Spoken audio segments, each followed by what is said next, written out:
Good morning बच्चे। This is N K Mishra from doctor Om Prakash institute of management and technology. आपका subject है data structure. Data structure क्या होता है, बेसिक टर्म्स इसमें कौन कौन से होते हैं, डाटा स्ट्रक्चर क्यों यूज़ करते हैं हम, क्या यूज़ है इसका, ये सारी बेसिक नॉलेज आपको इस वीडियो में हम बता रहे हैं। तो सबसे पहले आपका आता है what is data structure. Data structure क्या है? Data structure is a data organisation, management and storage format that enables efficient access and modifications. या आप कह सकते हैं कि डाटा स्ट्रक्चर क्या है? Collection of data type values जो which stored and organized in such a way that it allows for efficient access and modification। Data structure क्या है? एक डेटा टाइप वैल्यूज़ का कलेक्शन है जो इस वे में स्टोर किए जाते हैं और ऑर्गेनाइज किए जाते हैं कि हमें आगे हमेशा वो जो है एफिशिएंट एक्सेस अलाउ करें, और अगर हमें कोई उसमें मॉडिफिकेशन करने हैं तो वो मॉडिफिकेशन ईज़िली एफिशिएंटली उसमें किए जा सकें। इसके बाद आता है आपके बेसिक टर्म्स जो डाटा स्ट्रक्चर में यूज़ होते हैं। आपके बेसिक टर्म्स कौन कौन से हैं? सबसे पहले वर्ड आता है आपका डाटा। डाटा क्या होता है? What is data? तो डेटा आर वैल्यूज़ और the set of the values. Data क्या है? कोई वैल्यूज़ हैं उनका कलेक्शन या वैल्यूज़ का कोई भी सेट, उसको हम बोलते हैं data.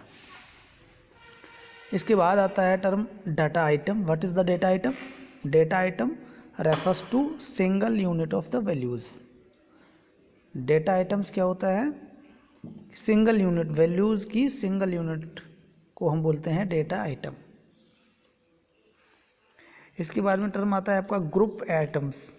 What is the group items?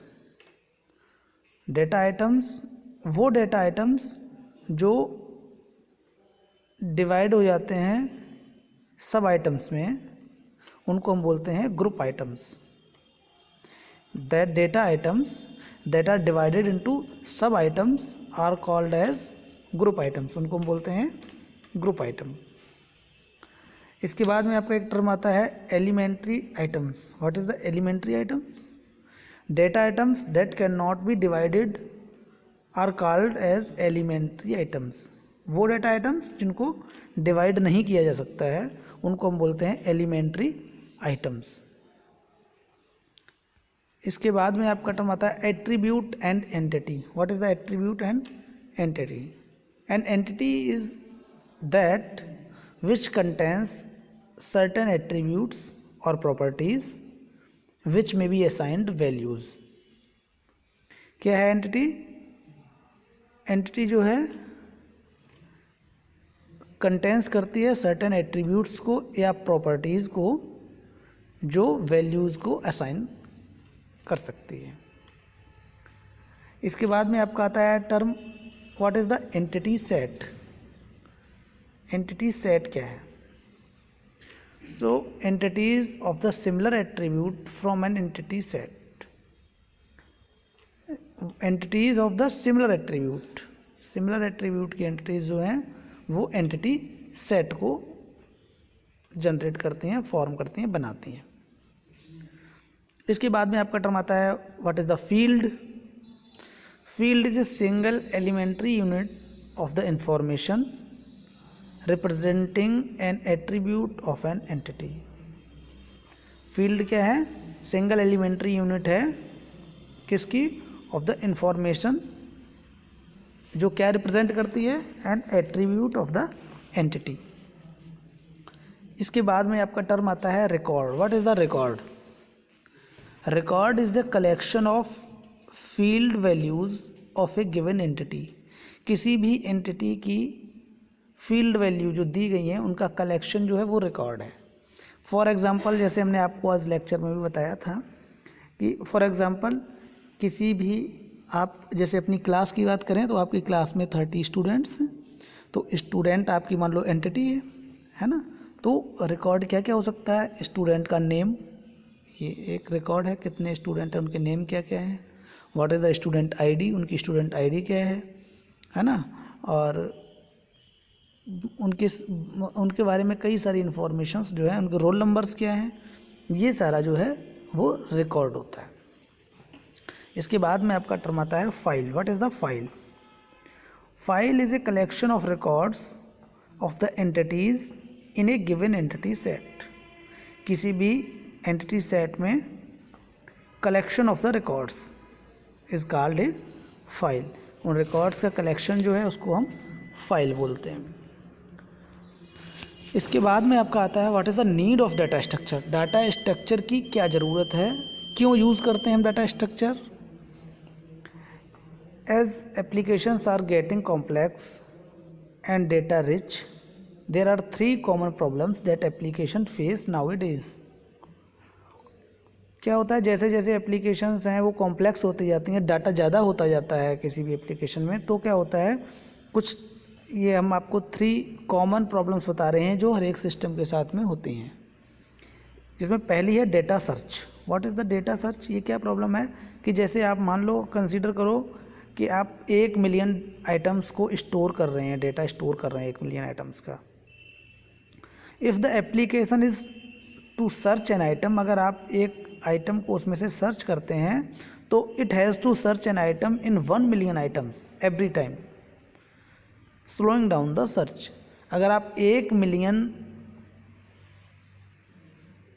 जो आपके आइटम्स हैं उनमें से एक आइटम सर्च कर रहे हैं तो सर्च करने में हमेशा जितनी बार आप सर्च करोगे एक आइटम उतना ही ज़्यादा उसमें समय लगेगा। As data grows search will become slower. जैसे जैसे डाटा बढ़ता जाता है तो सर्च करना जो है वो स्पीड उसकी स्लो होती जाती है। तो सबसे ज़्यादा कॉम्प्लेक्स कब होती है? जब कोई भी एप्लीकेशन है उसमें डाटा जो है वो ज़्यादा हो जाता है, तो जैसे जैसे डाटा बढ़ेगा तो वैसे वैसे सिस्टम जो है वो स्लो होना स्टार्ट हो जाएगा। सेकंड आपका आता है प्रोसेसर स्पीड। देखिए प्रोसेसर भी क्या काम करता है, स्पीड को, अच्छा प्रोसेसर होगा स्पीड अच्छी देगा, लेकिन प्रोसेसर की स्पीड कैसे इफेक्ट होती है? मान लो processor speed although being very high falls limited if the data grows to billion records. अगर डेटा जो है वो आपका बिलियन के रिकॉर्ड में जा रहा है तो प्रोसेसर की स्पीड जो है वो स्लो होने लगेगी, धीमी कम होने लगेगी। और आपका थर्ड जो आपका कॉमन प्रॉब्लम है वो है मल्टीपल रिक्वेस्ट। अगर एक सिस्टम पे, एक एप्लीकेशन पे कई सारे यूज़र्स बैठे हैं, थाउजेंड्स ऑफ द यूज़र्स बैठे हैं और वो किसी भी डाटा को साइमल्टेनियसली किसी वेब सर्वर से सर्च कर रहे हैं, है ना, तो even the fast server fails while searching the data. तो क्या होता है, जो अच्छा सर्वर भी है, जो फास्ट सर्वर है, वो भी फेल हो जाता है डाटा सर्च करने के लिए, एरर आ जाती है।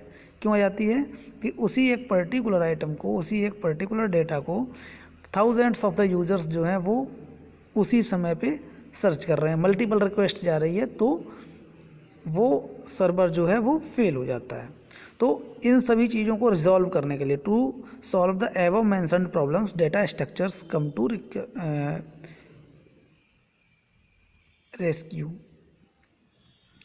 क्या होता है, इन सभी प्रॉब्लम्स से बचने के लिए, कि ये सारी समस्याएं ना आए, इन सब से बचने के लिए हम क्या करते हैं, डाटा स्ट्रक्चर का यूज़ करते हैं।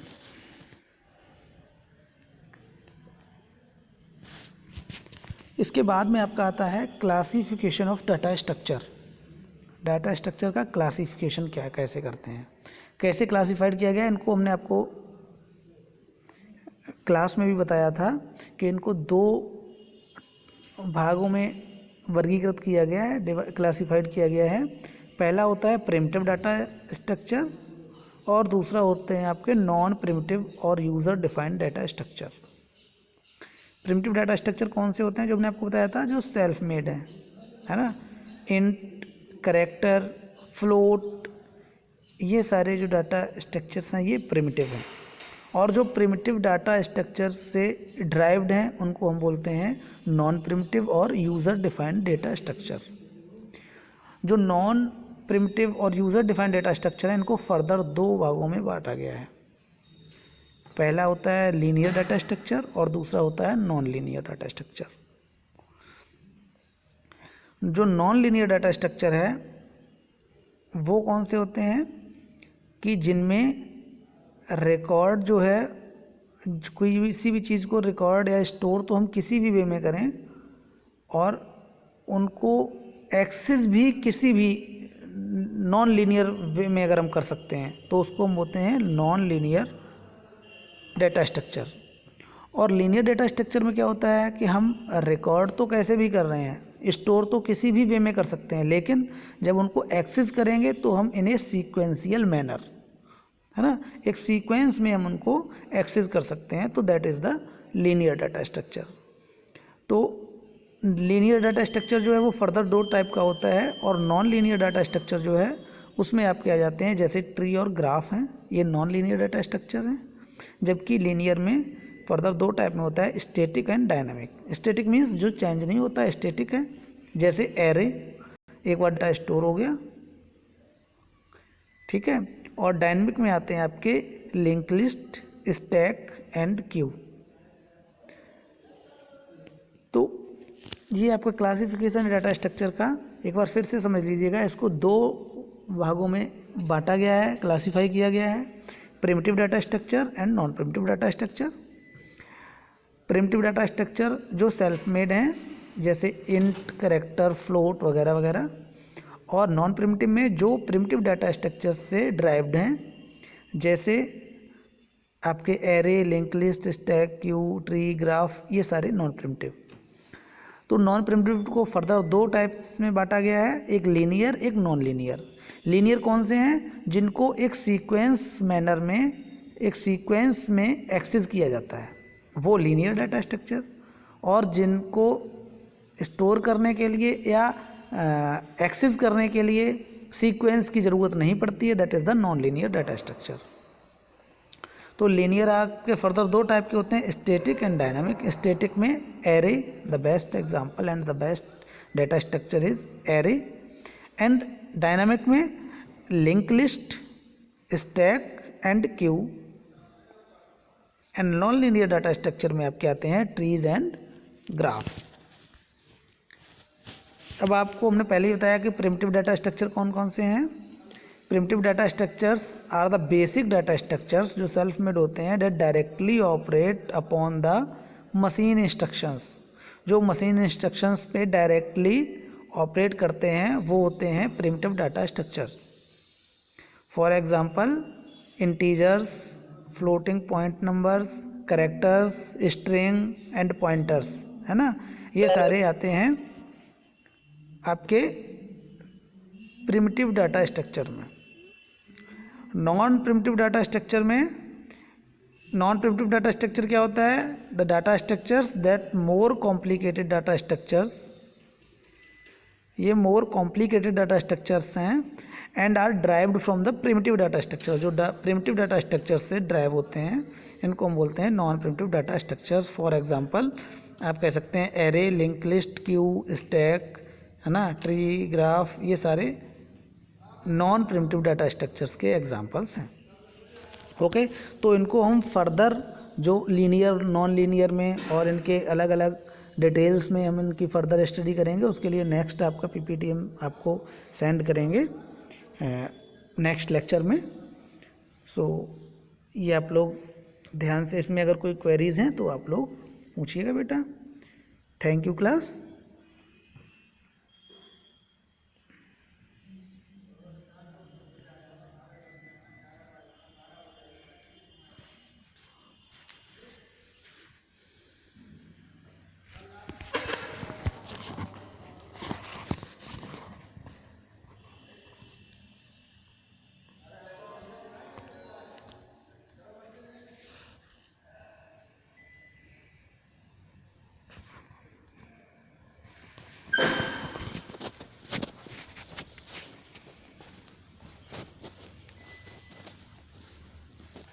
पवन सर इसको भेजेंगे कैसे? आपको भेज देंगे, आप करोगे अपलोड?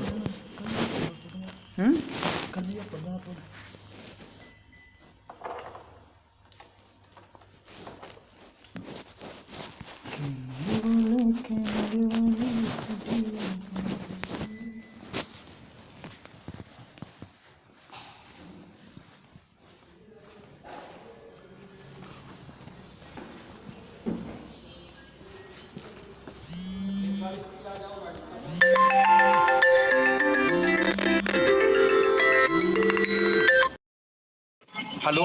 हेलो, हाँ जी जाने सर। खुश रहो।